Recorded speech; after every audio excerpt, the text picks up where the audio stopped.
I like your outfit and your boots.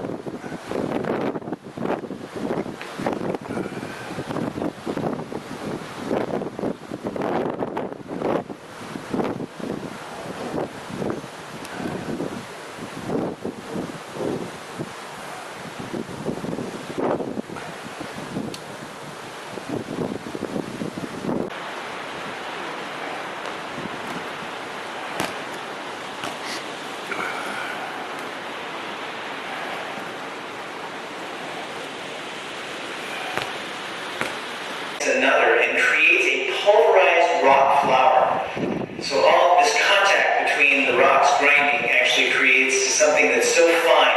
This silt is so fine that when it washes out from the glacier, it literally doesn't settle out of the water column. Vertical or horizontal winds keep this silt right in the surface.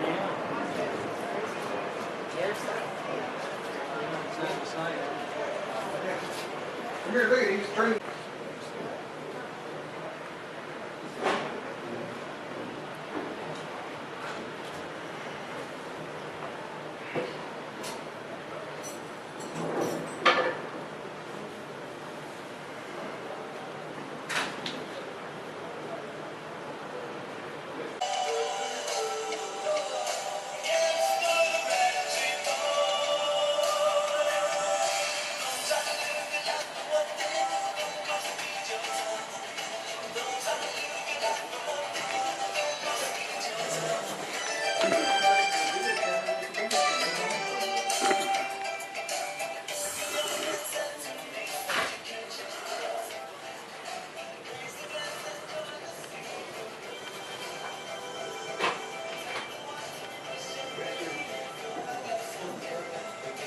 Out of the mountains.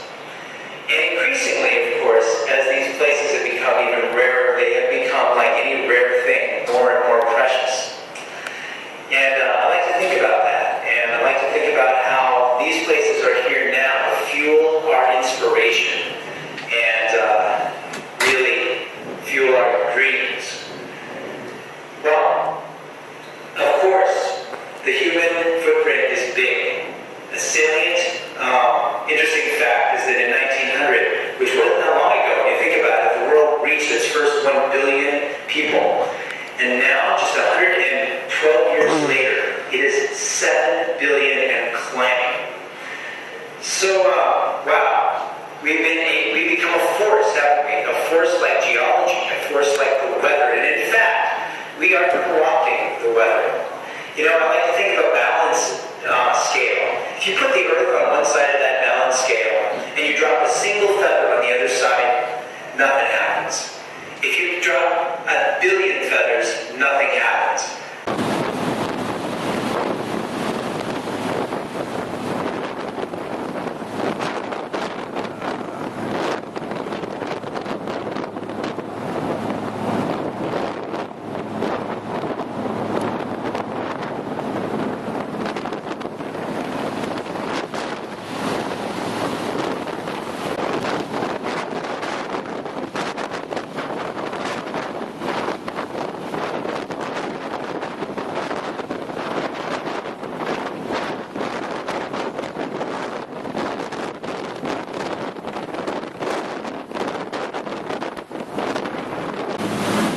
The interesting thing about Punchbowl Wall is it also extends an additional 1,000 feet below the water.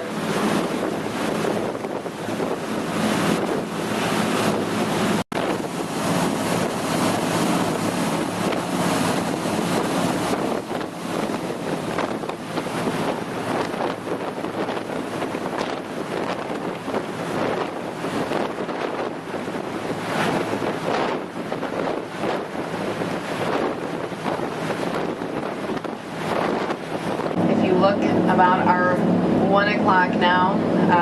Notice this flat rock wall face that has these horizontal grooves in it. A lot of shadows on the wall as well. These horizontal grooves are what I was talking about earlier, the glacial grooves or glacial striations from that glacier moving through this entire area, creating that sandpaper or scouring action along the side wall. And again, you can see why and how, rather, rock climbing would destroy something like that, or any type of penetration of the rock.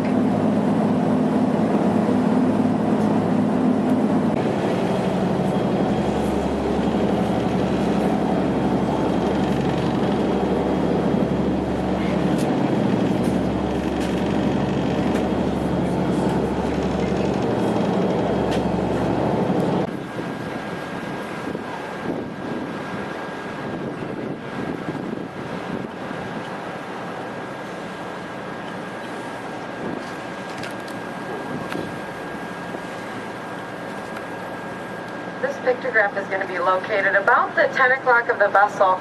Notice how there's this ledge that kind of goes up to the right. If you can just imagine an actual native just pulling up on a canoe, walking up that ledge to the right a little bit, maybe sitting right there, and then actually painting the reddish pinkish sun that is right above.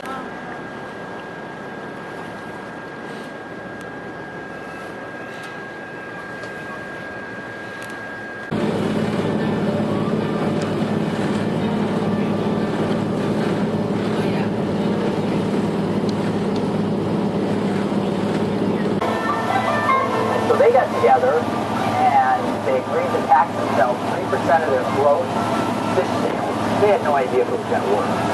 No clue whether this thing was even going to get off the ground, if it's going to be like, you know, trying to build a ski resort in Florida.